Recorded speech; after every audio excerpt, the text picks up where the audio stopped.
हरि मोहन जी दिल्ली से। शेरश महाराज जी। राधे राधे महाराज जी। महाराज जी, एक ग्रस्त व्यक्ति को अपनी कमाई का कितना हिस्सा दान या पुण्य में लगाना चाहिए? 10%। 100 रुपया में 90 रुपया से अपने परिवार का पोषण करे और 10 रुपया से संत है, गौ सेवा है, अनाथ सेवा है, असहाय सेवा है, जहाँ कहीं ऐसा पशु पक्षी या जहाँ भी बने तो 10 रुपया खर्चा कर देना चाहिए। धर्म से कमाए हुए, पाप कर्म की कमाई का नहीं, धर्म से कमाए हुए धन का दशांश जो है वो धर्मार्थ खर्चा कर देना चाहिए, तो उसका पुण्य भी बनेगा, परलोक भी बनेगा, भगवत कृपा होगी तो जन्म नहीं लगेगा उसका। वासुदेव कराड़े। महाराज जी, आपके चरणों में कोटि कोटि प्रणाम। गुरुदेव, मन कोई इच्छा या आसक्ति करता है तो उसे पुनर्जन्म लेना पड़ता है, पर आत्मा तो इच्छा से विहीन है। आत्मा किसी चीज से आसक्त नहीं होती। अगर आत्मा ने किसी चीज की इच्छा या आसक्ति नहीं की तो आत्मा का पुनर्जन्म क्यों महाराज जी? आत्मा को ही तो ब्रह्म हो गया, ब्रह्म तो आत्मा को ही है। आप हैं आत्मा, आप ही तो हैं आत्मा, लेकिन आपने अपने को शरीर मान रखा है कि नहीं? इसी भ्रम का तो दंड मिल रहा है, पुनर्जन्म, बार बार जन्म मरण हो रहा है। मन की इच्छा को आपने अपनी इच्छा मान ली, मन की इच्छा को मन की इच्छा में छोड़ो, आप दृष्टा बनो, विमुक्त हो जाओगे। मन की इच्छा को आप ये देखना है, मैंने देखा कहते हो कि नेत्रेंद्रिय ने देखा, आप क्या बोलोगे? आज मैंने देखा तो भोगो, फिर मैंने देखा तो उसका शुभ देखा या अशुभ देखा उसको भोगो। मैंने सुना, शुभ सुना या अशुभ सुना उसको भोगो। मैंने खाया, अच्छा खाया बुरा खाया उसको भोगो। मैंने भोगा, अच्छा भोगा या बुरा भोगा उसको भोगो। भ्रम तो मन आत्मा नहीं है ना? नहीं, मन नहीं है, मन की इच्छा है, वो आत्मा की तो आत्मा ने मन में अपना तदात्म कर लिया, मन को अपना मान लिया, मन की इच्छा को अपनी इच्छा मान लिया। जो मन सलाह देता वही बुद्धि निश्चय कर देती, वही आत्मा मान लेता है। जीव एक रथी है, समझ रहे?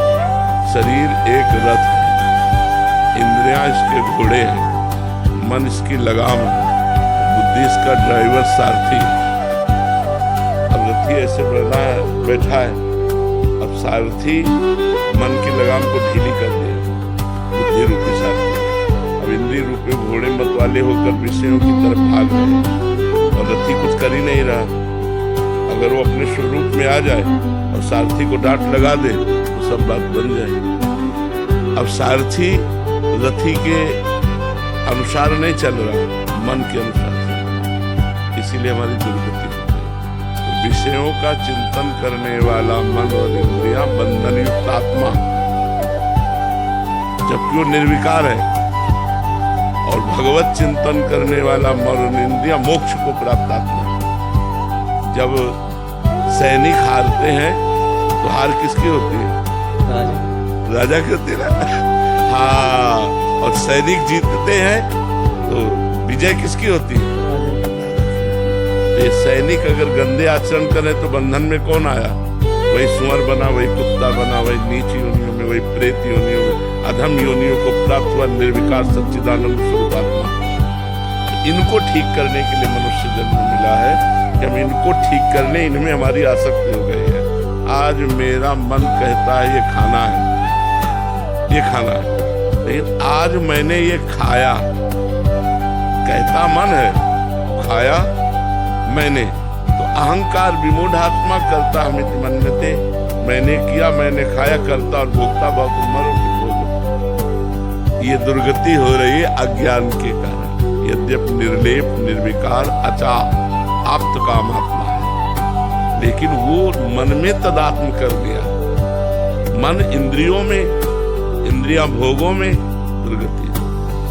इसीलिए तो शास्त्र स्वाध्याय सत्संग के द्वारा हम ज्ञान अर्जन करते हैं और गलत आचरणों से अपने मन इंद्रियों को बचाते हैं और भगवान के चिंतन में लगाते हैं, हम मुक्त होते चले जाते हैं। जिन जिन विषयों का त्याग होता गया उससे मुक्त हो गए, सर्व विषय त्यागी मुक्त।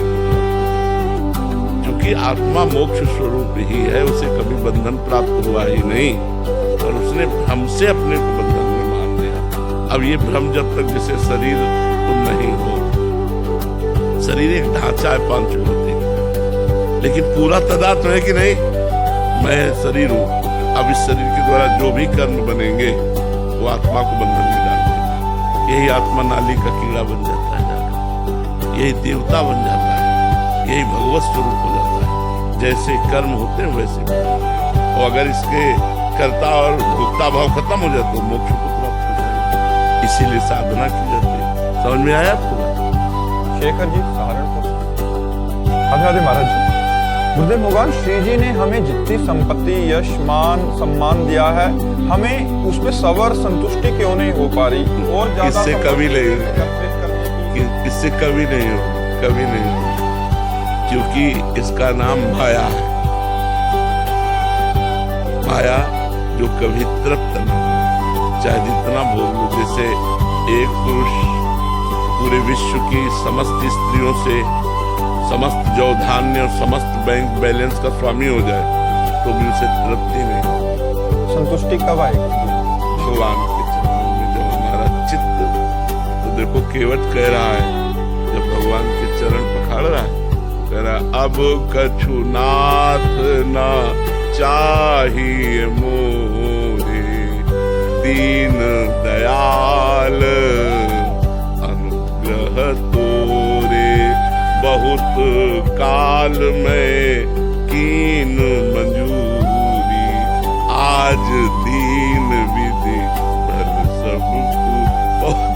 काल से न जाने क्या क्या कर्म किए, आज विधान बन गया कि आपके चरण मिल गए। अब मुझे जब तक भगवान के चरण न मिलेंगे तब तक शांति नहीं।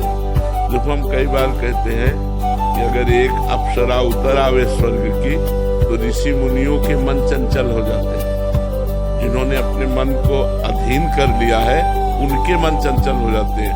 उनका स्वामी है देवराज इंद्र, स्वामी है समस्त अप्सराओं का, लेकिन उसका मन अप्सराओं से भी अतृप्त रहा और गौतम ऋषि की पत्नी अहिल्या से गलत आचरण किया जाके। इससे क्या समझ में आता है कि कभी भूख की पूर्ति भोगों की हो ही नहीं सकती, चाहे जहां चाहे जो।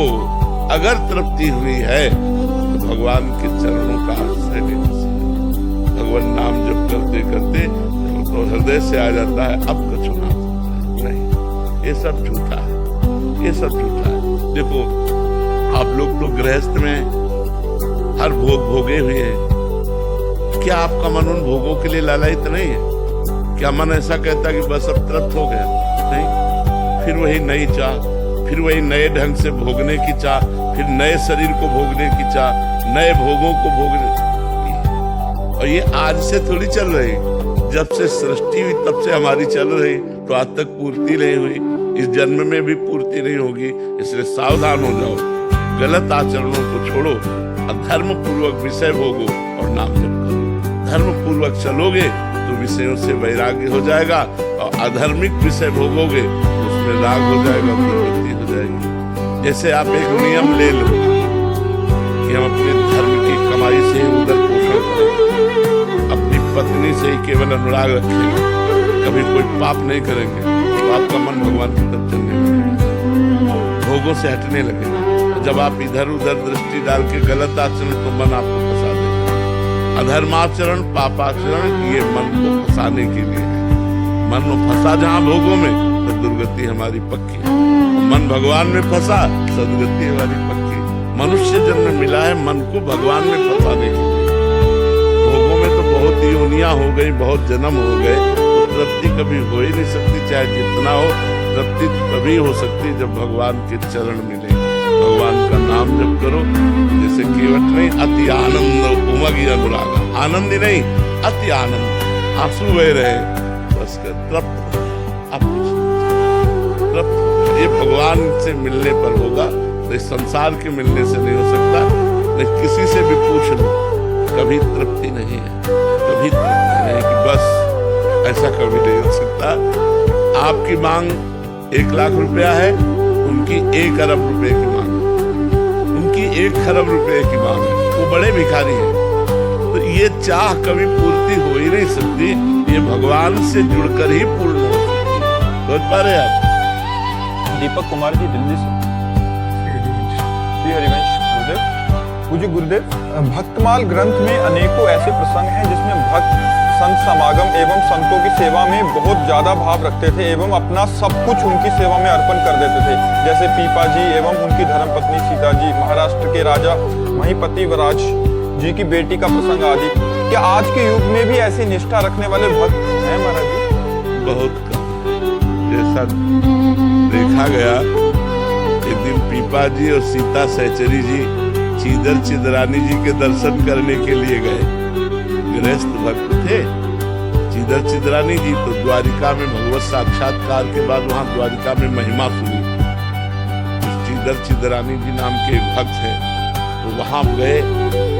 अब वो ऐसे महान भक्त थे कि सब कुछ उनका संत सेवा में जा चुका, तब यहाँ तक कि खाने के लिए भोजन मिले। वो भगवत आश्रित निरंतर नाम जप हो। एक वस्त्र चीदर जी के शरीर में फटा पुराना धोते और एक नया वस्त्र चिदरानी जी के शरीर में। चीदर जी ने देखा पीपा जी और सीता सहचरी आई, बहुत ही एकदम विकल हो गए कि इतने बड़े महान संत हमारे पास आए। मिले को आनंद से बैठे।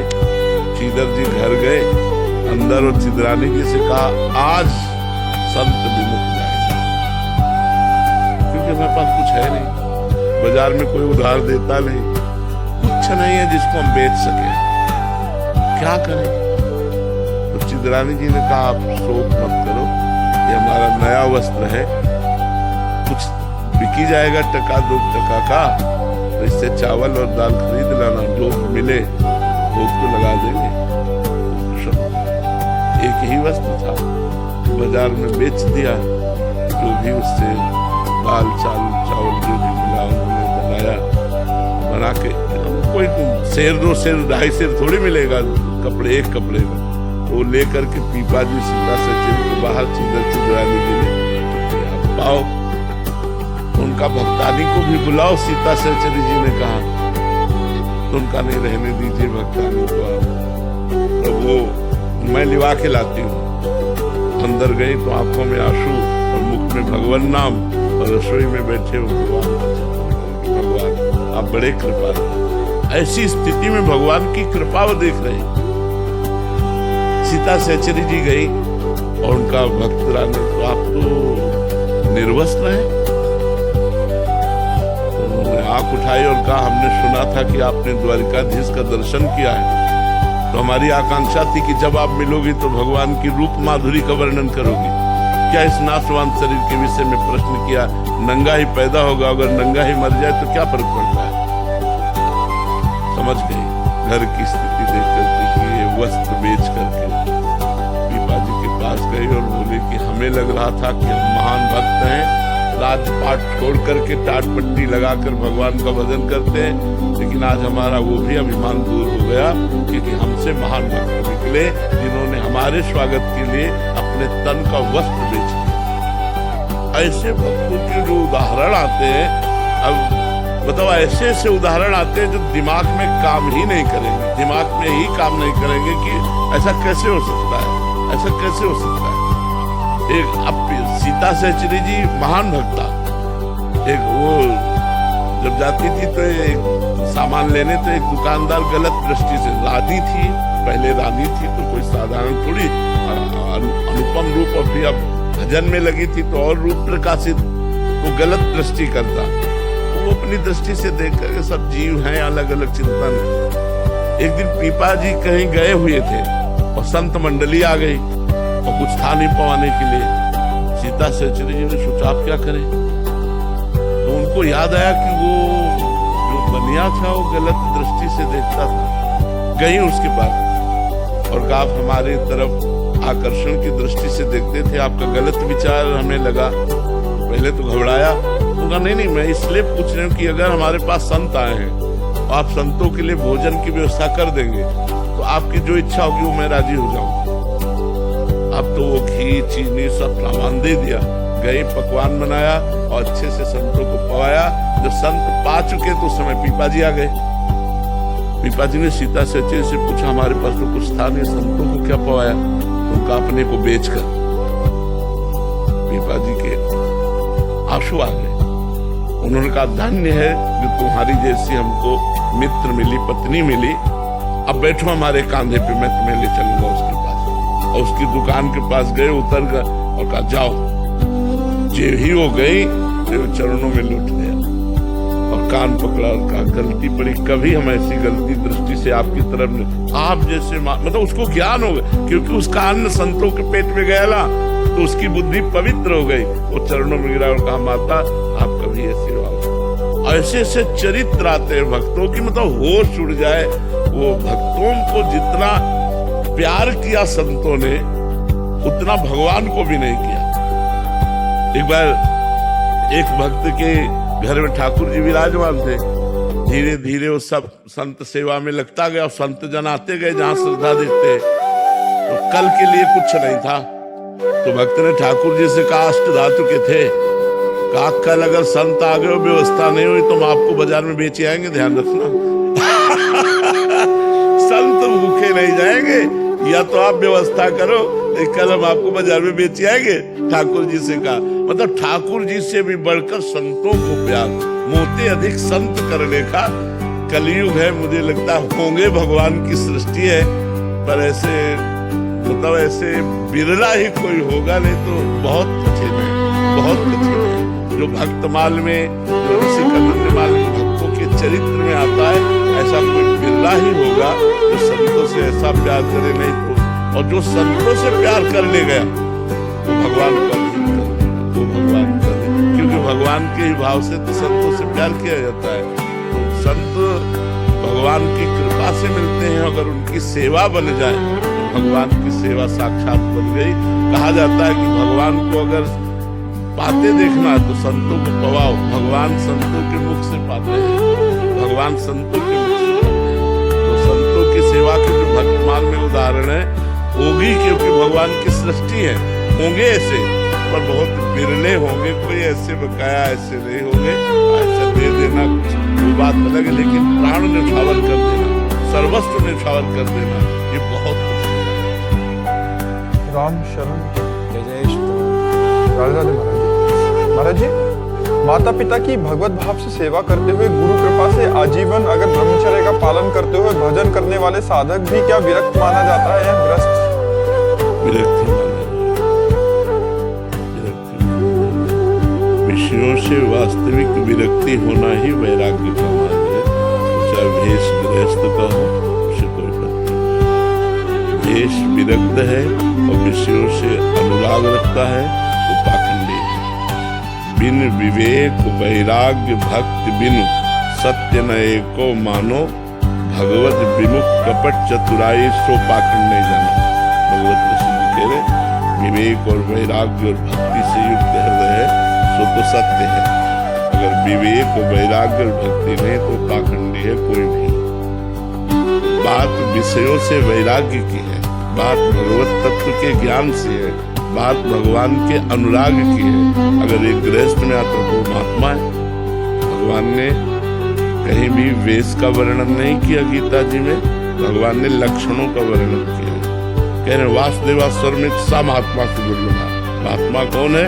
जो सबको भगवान का स्वरूप समझता है, जो जितेंद्री है, जो मनोनिग्रही है, जो भगवत भक्ति करता है, वो महात्मा है, चाहे गृहस्थ हो चाहे विरक्त हो। बात समझे? हितांशु जी, राधे महाराज जी। महाराज जी, आपके प्रवचनों में सुना कि सिर्फ नाम जप से कल्याण हो जाता है। अगर नाम जप ना हो रहा हो तो क्या दान से भी कल्याण हो सकता है? नहीं, दान एक पुण्य क्रिया है। शुभ और अशुभ दो प्रकार के कर्म है। दान एक शुभ कर्म है जिसका फल सांसारिक सुख है। बहुत उच्च कोटि का दान हुआ तो स्वर्ग का सुख है, लेकिन भगवत प्राप्ति थोड़ी तरह से। भगवत प्राप्ति तो भजन से होगी। बारी मथे घृत होए बरु, सिकता ते बरु तेल, और बिनु हरि भजन न भवतरी, या सिद्धांत अपेल। यह अटल सिद्धांत है। जब तक नाम जप नहीं करोगे तब तक संसार से मुक्त नहीं हो सकते। तुम यज्ञ करो, दान करो, पुण्य करो, ये जो करोगे इसका तुम्हें फल मिलेगा, लेकिन भगवत प्राप्ति थोड़ी होगी। भगवत प्राप्ति भजन से होगी। महाराज जी, अभी आपने एक प्रश्न के उत्तर में अभी थोड़ी देर पहले कहा था कि उसने दान किया तो उसकी बुद्धि शुद्ध हो गई। संतों बुद्धि शुद्ध का मतलब भगवत प्राप्ति थोड़ी हो गई। अब जो काम भाव से देख रहा था सीता सहचरी को, उसकी बुद्धि शुद्ध हो गई, वो मात्र भाव से देखने लगा।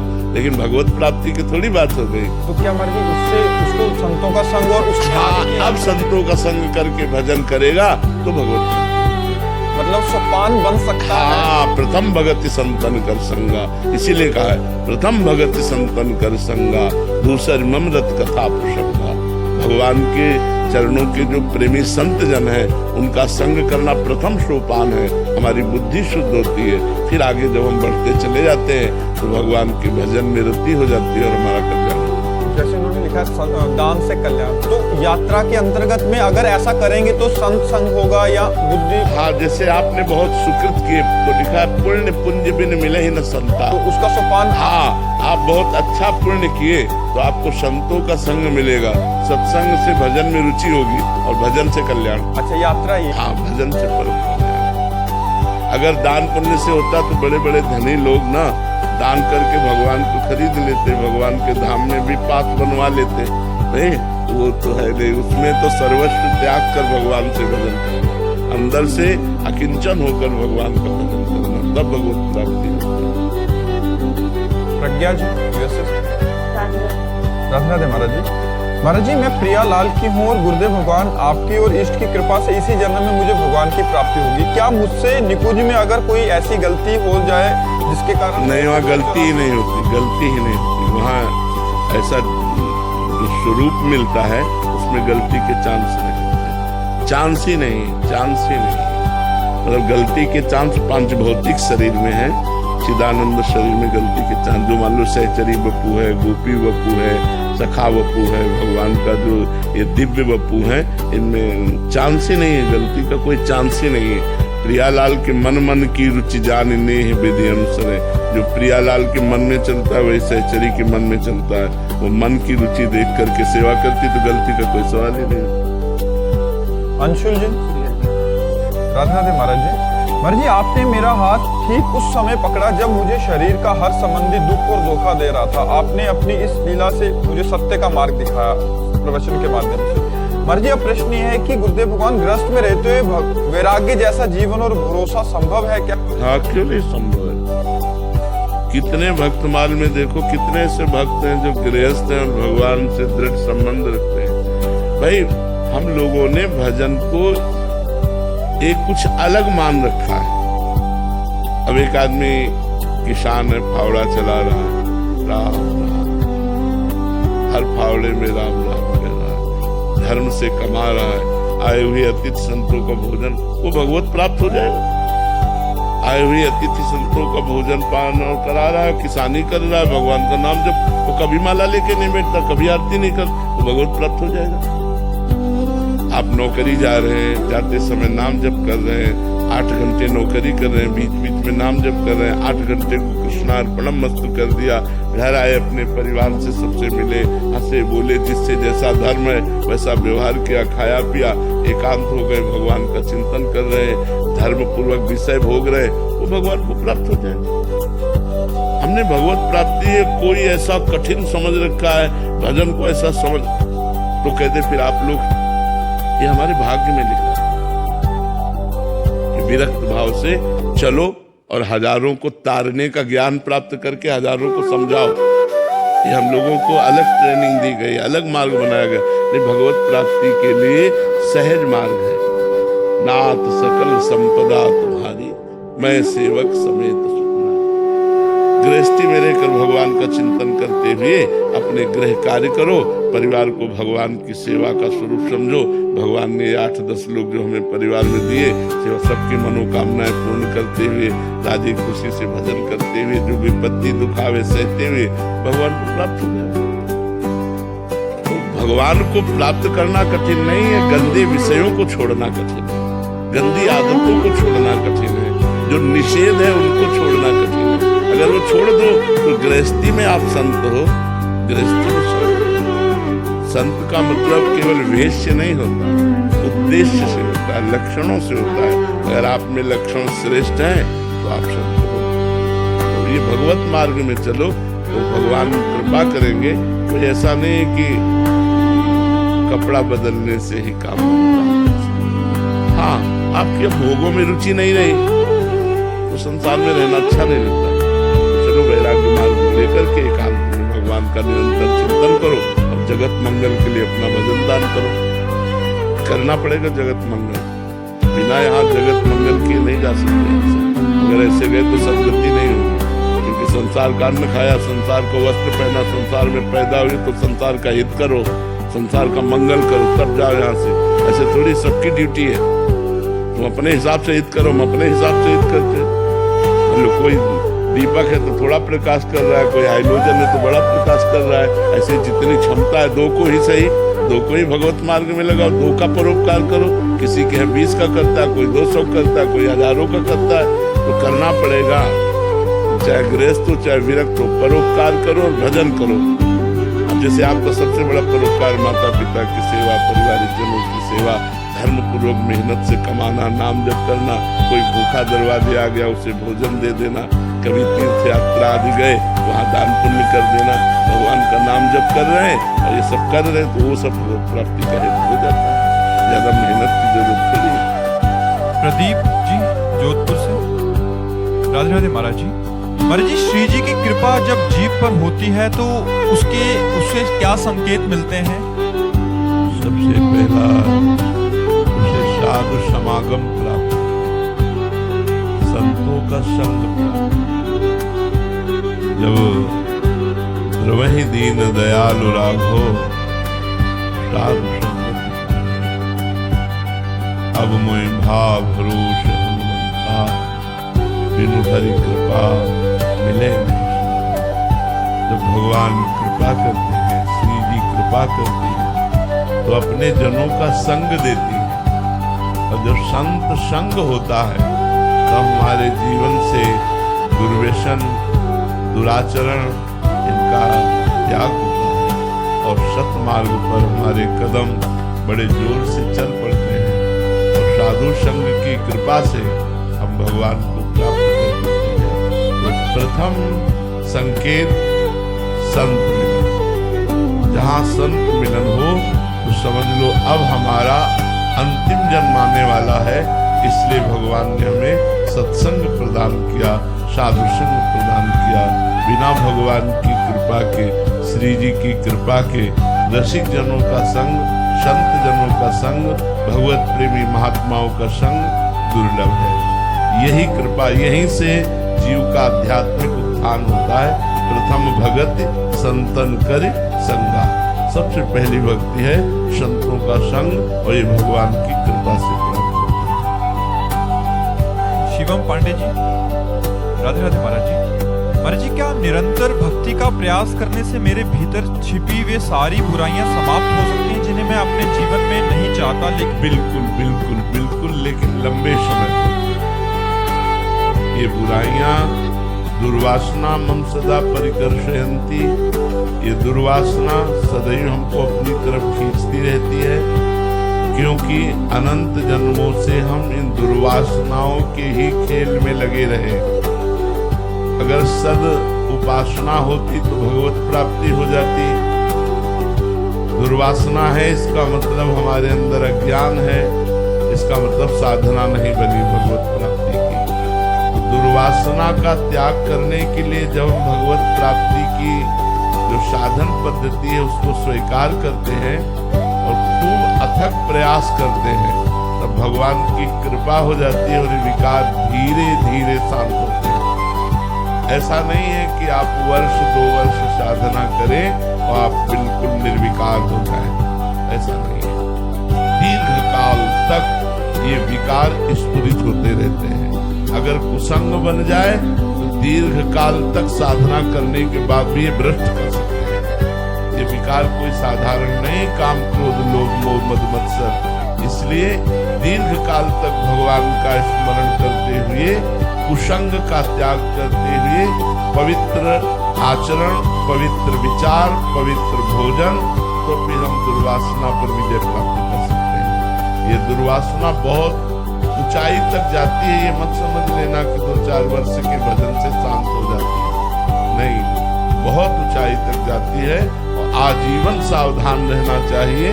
दुर्वासना कभी भी पटक सकती है, किसी को भी पटक सकती है। इसलिए भगवान का चिंतन करते हुए सदैव डरते रहना चाहिए। यही डरे ही डरपि हरिवंश हित, जिनो भ्रमय गुण सलिल पर, यह नामन मंगल लोक तिनो, सुहरिपद भज न विलंब कर।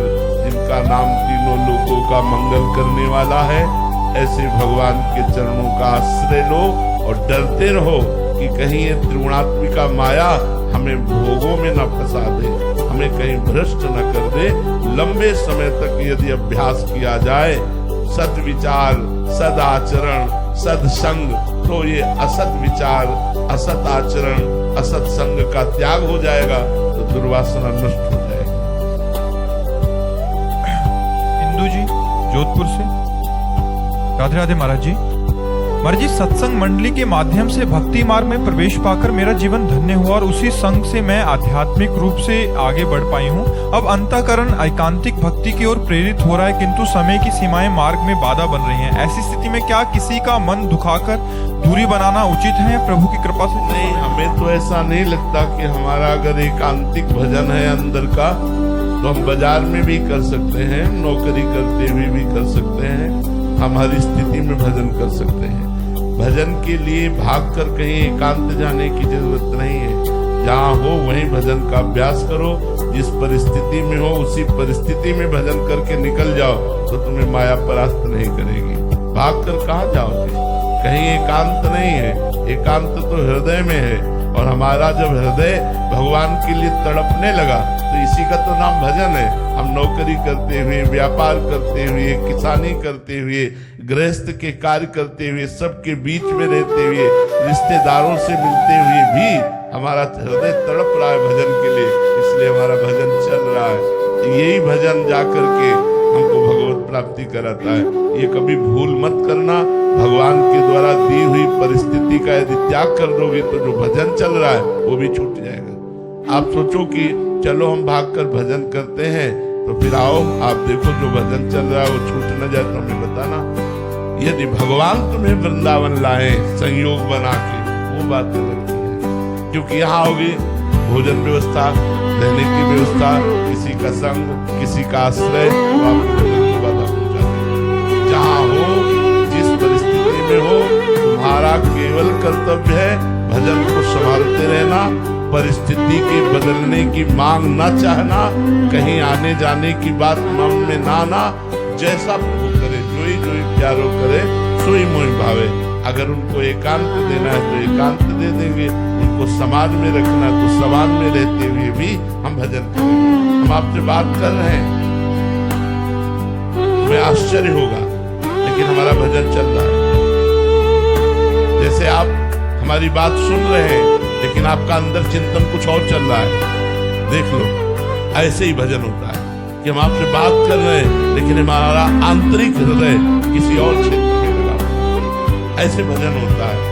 बाहर से हम संसारिकता में लगे हैं और अंदर से भगवान को पुकार रहे हैं। यही सबसे बड़ा भजन है।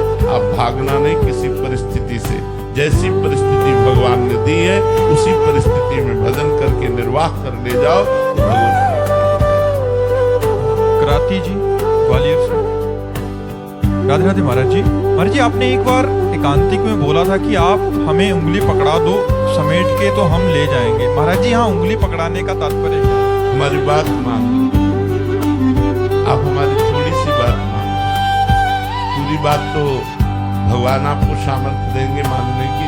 अगर थोड़ी सी भी बात, हमारी एक भी बात मान लिए, एक बात मान लिए, तो आपको 100 बातें मानने योग्य बना देगा। आप थोड़ी सी बात हमारी मान लीजिए, कुछ समय राधा राधा रखिए, थोड़ी सी बात मान लीजिए, गंदे आचरणों का त्याग कीजिए, थोड़ी सी बात मान लीजिए, अपने परिवार को भगवत स्वरूप मान करके चलिए। आप ये है पकड़ाना, फिर आगे तो पूरा भगवान हमारे अंतःकरण को पूरा समेट लेंगे।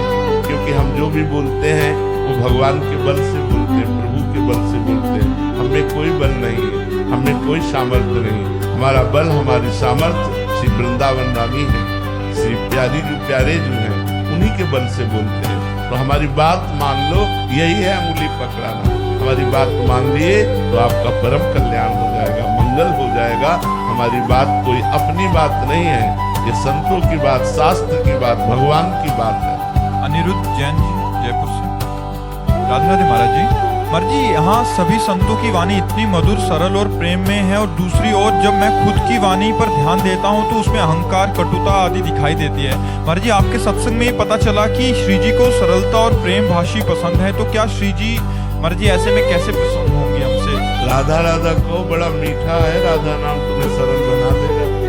राधा नाम सुधा रसम रसी तुम जिव्यास तुम्हें विभला। तो हम सबसे प्रार्थना करते हैं, यदि आपको क्रोध आता है, आपकी कड़वी वाणी है, आपका अहंकार है, आप राधा राधा जपिए, ठीक हो जाएगा। हम ठीक हो गए तो सब ठीक हो जाएगा ना। अगर एक रोग का मरीज ठीक हो जाए तो दवा काम कर रही है, तो पहले मरीज तो हम ही है। हम अपनी बात कहते हैं, जब श्री लाडली जी की उपासना आई तो उसने सबको बहा करके ऐसा कर दिया है, जैसा आप ताबले देख रहे बकाया फटे नहीं ऐसे। जीव का हृदय एकदम कोमल हो जाना, ये साधुता है। जब गोस्वामी जी संत की परिभाषा लिखने लगे, बोले संत हृदय नवनीत समाना। गोस्वामी जी को लगा कि मक्खन सबसे ज्यादा कोमल होता है, मक्खन। तो संत का हृदय कैसा? बोले मक्खन जैसा। एकदम लिखने के बाद इतना फिर विचार किया कि मक्खन में तो दोष है। तब कहा कविन पर कहीं न जाना। कवियों ने कहा तो कि संत का हृदय मक्खन जैसा होता है, पर सही नहीं कह पाए, क्योंकि निज परिताप द्रवई नवनीता और पर दुख द्रवई सुसंत पुनीता। बोले अब जब अपने में ताप लगता है तो मक्खन पिघल जाता है, लेकिन संत का हृदय ऐसा नहीं होता। कठोर से कठोर दुख में भी वो पिघलते नहीं अपने में, लेकिन दूसरे का थोड़ा भी दुख देखा तो पिघल जाते हैं। अपने तो घोर कष्ट सह सकते हैं, घोर अपमान, निंदा, विपत्ति सह जाएंगे, लेकिन दूसरे का थोड़ा भी दुख देखा तो हृदय पिघल जाता है। तो संत का हृदय साधुता आना, ये केवल महाराज कृपा से हो सकता है, नहीं साधना का अहंकार बना रहता है, तपस्या का अहंकार बना रहता है। ये केवल कृपा से ये सब होता है। तो अगर वाणी में सुधार, आचरण में साधुता, तो ये केवल लाडली जी की कृपा है, इसमें कोई साधन काम नहीं करता। तो हम बार बार पुकारे राधा राधा राधा, तो हमारा सब ठीक हो। अंत कुमार जी, राधे राधे महाराज जी। महाराज जी, जब जीवन में कष्ट व परेशानियां आती हैं तो सगे संबंधी कहते हैं अब तुम्हारे भगवान तुम्हारा साथ नहीं दे रहे क्या? ऐसा अब तुम्हारे भगवान कहाँ हैं, वो आप कष्ट में क्यों रखा है, ऐसा भाव आता है। हमारे पास है हमारे भगवान। हमारा कर्म है, जो पूर्व का प्रारब्ध है वो आया है, उसे हम भोगेंगे। उस समय क्या भगवान नहीं, क्या आनंद में भोगेंगे? क्योंकि अभी भक्ति रंग नहीं लाई ना, इसलिए ये प्रश्न आ गया। नहीं तो भक्ति रंग लाती है। हमारे भगवान हमारे साथ है। हमारा प्रारब्ध शरीर का भोग है, लेकिन भगवान मेरे साथ है। जो प्रश्न करता हो कि अब तुम्हारे भगवान कहाँ गए, तो हम बिल्कुल उत्तर देते हैं हमारे साथ है भगवान। देख, अगर आँख तेरी है तो देख, मेरा भगवान मेरे साथ है। ये मेरा प्रारब्ध कुछ नहीं बिगाड़ पा रहा। तो अभी भक्ति रंग नहीं लाई, इसलिए आप चुप हो गए। कोई विपत्ति या कोई संकट या कोई, हर समय मेरे भगवान मेरे साथ रहते हैं। हाँ, मेरे पूर्व कुछ पाप कर्म थे, उनको भोगवा कर भगवान हमें पवित्र कर रहे। ये हमारे ऊपर भगवान की बड़ी कृपा है। इसका मतलब ये थोड़ी है कि हम सुखी हैं तो भगवान हमारे साथ है, दुखी हैं तो भगवान हमारे साथ नहीं। दुख में तो भगवान विशेष भक्त का साथ देते हैं, लेकिन भक्त हो तब ना समझ पावे। अभी तो भक्ति की शुरुआत ही नहीं ठीक से हुई है। भक्त हो जाओगे तो कदम कदम पर तुम्हें प्रभु का, जैसे अब हम तुम्हें कैसे बताएं बच्चा, जैसे माँ को पता होता है कि बेटे को इस समय क्या पवाना चाहिए, क्या पिलाना चाहिए, कैसे छोटे बच्चे को, ऐसे भगवान प्यार करते हैं। कोई मिनट ऐसा नहीं जिस मिनट में मुझे पता न चलता हो कि मेरी प्रिया जो मुझे कितना प्यार करते हैं, मेरे ठाकुर मुझे कितना प्यार करते हैं, तुम्हें कैसे बतावें। पर तुम्हारे प्यार करने वाले और कोई है ना, इसलिए तुम नहीं समझ पाते। यदि ये हो जाए कि मेरे तो गिरधर गोपाल, दूसरों न कोई, तो तुम हमारे प्रभु का प्यार समझ पाओगे कि वो कितना प्यार करते हैं। विपत्ति भी वो कृपा से दे रहे हैं, दुख भी वो कृपा करके दे रहे हैं, ऐसा अनुभव होने लगेगा। जय हो नाथ, अगर आप ये न करते तो प्रभु मेरी ये जो आज दशा है ये दशा ना होती। अगर किडनी फेल ना होती तो जो आज है वो नहीं होता। उनसे पक्का कहते हैं नहीं होता। न तुम हमें देख पाते न हम तुम्हें देख पाते, कुछ और ही होता। हम कभी नहीं रुक सकते थे, कभी नहीं रुक सकते। हमारा एकांतिक भाव गंगा के किनारे का वास करने वाला ये भीड़, ये समाज बिल्कुल नहीं स्वीकार करते। लेकिन किडनी फेल और डायलिसिस गंगा किनारे तो होगा नहीं, डायलिसिस व्यवस्था भी होगा। तो अब समझो इतना बड़ा सिस्टम भगवान के बिना चल रहा है क्या? दोनों किडनी फेल है, भगवान के बिना हम बोल रहे हैं क्या? तो मेरे भगवान मेरे साथ है, प्रतिपल मेरे साथ है, और भगवान भक्त के साथ रहते हैं। भक्तन पीछे यो फिरत जो बछड़ा संगाय। पर अब बात यह कि आपका मुख भगवान की तरफ नहीं है, आपका मुख संसार की तरफ है, भगवान की तरफ पीठ है। इसलिए आप भगवान की कृपा और भगवान के दुलार को नहीं देख पा रहे।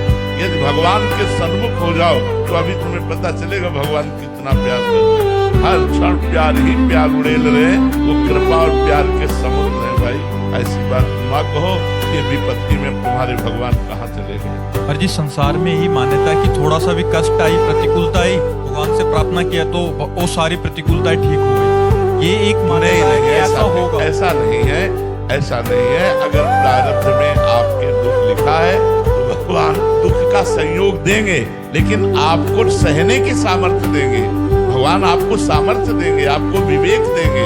अब ऐसा नहीं है कि हम प्रार्थना करें हमारी किडनी ठीक, ऐसा नहीं है, ऐसा सिद्धांत नहीं है, ऐसा नहीं। अवश्य में वो भोक्तव्यम कृतम कर्म शुभाशुभम, शुभ और अशुभ कर्म को तुम्हें भोगना पड़ेगा, भगवान ने कहा है। हर जी काफी भक्तों के जीवन चरित्र में देखने को मिलता है कि वो प्रभु उनकी सहायता करने के लिए उतर गए। जैसे मतलब बहुत सारे ध्रुव जी महाराज, प्रहलाद जी महाराज। तो महाराज जी वो उनकी भक्ति और हमारी भक्ति में क्या? हमारी भक्ति में कोई और है।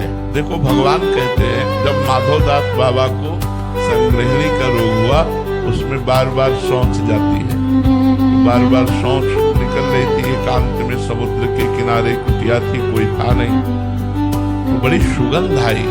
उन्हें होश आया, वैसे देखा पीताम्बर का साफा बांधे हुए 16 वर्ष की अवस्था और बाबा की मल भरी लंगोटी समुद्र से धो धो के फैला रहे हैं। काहे कौन हुआ? यही देखा भगवान कमल नयन, अरविंदाक्ष, श्याम सुंदर। रो पड़े बाबा, क्या रे आपके लिए तो हमने अपना जीवन अर्पित किया है, आप ये क्या कर रहे हो? प्रभु आप हमारी लंगोटी धो रहे हो। भगवान ने कहा बाबा तुम्हारा कोई और है क्या? बोले आपके सिवा तो कोई और है नहीं। तो बोले जब मेरे सिवा कोई और है नहीं तो मैं ही तो सेवा करूंगा ना। भगवान स्वयं माधवदास जी की लंगोटी धोले, भगवान स्वयं अर्जुन जी का रथ हाँक रहे। भगवान कहते पग चापू और सेज बिछाऊं, नौकर बनूं हजाम, हाँकू बैल बनो गडवारो, बिना तनखा रथवान, यही तो मेरे मन में ठनी, भगत मेरे मुकुट में। कैसी बात करते हो? थोड़ी सी भक्ति करो तो भगवान कृपा ही कृपा कर रहे हैं। हाँ ये है कि हमारे बहुत पूर्व के पाप हैं जो हमें दुख देने के लिए आ रहे हैं, लेकिन हम भगवान से यदि जुड़ जाएं तो हम दुखों से पार हो जाएं। इसीलिए सबसे कहते हैं राधा राधा रटो, राधा राधा नाम जप करो, जिससे तुम्हारा मंगल हो जाए। क्योंकि वो पाप कर्म हमें दंड देने के लिए बिल्कुल बलवान होकर तैयार हो रहे हैं। यदि भगवान की शरण में है तो आएगा, लेकिन बहुत कम होकर आएगा और हम सह पाएंगे, हम टूटेंगे नहीं, हम विपत्ति को पार कर जाएंगे। पर ऐसा नहीं है कि भगवान से प्रार्थना की तो हमारे सारा दुख नष्ट हो गया, ऐसा नहीं है। जो प्रारब्ध भोग बड़े बड़े सिद्ध संतों को भोगना पड़ा, जैसे रामकृष्ण परमहंस जी के गले में कैंसर था, अब भोगना पड़ा। बड़े बड़े संतों को भोगना पड़ता है। ये भूमि ऐसी है, इसका ये कर्म भूमि है। अपने अपने कर्मों का भोग भोगो, नए कर्म करो। तो हमें विचलित नहीं होना चाहिए दुख आने पर कि भगवान कहाँ गया, अब तो हमारे दुख को नहीं मिटा रहा है। ऐसा नहीं है, वो देख रहे हैं, वो कृपा कर रहे हैं। देखो इतने बड़े महाभागवत पांडवों की पत्नी सभा में निर्वस्त्र की जा रही, इतने बड़े भगवान को प्यार करने वाले पांडव 12 वर्ष का वनवास, 1 वर्ष का अज्ञातवास सह रहे। ये सब क्यों सह रहे? क्योंकि भगवान का विधान है, इसलिए सह रहे। हम भक्त तभी माने जाएंगे जब भगवान के विधान को सहते हुए भगवान को ना भूलें और दुख और सुख दोनों को बराबर समझकर हम आगे बढ़ते चले जाएं। श्री राधा वल्लभ लाल की।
सुखी रहे, सब स्वस्थ रहे, सबकी बुद्धि पवित्र रहे। यही अपने सब संतों की यही आकांक्षा होती है कि हमारा देश, हमारा राष्ट्र, हमारा समाज ठीक से चले, आनंद पूर्वक रहे, सुख पूर्वक रहे। वो तभी रह सकता है जब भगवान का आश्रय ले, अध्यात्म का आश्रय ले।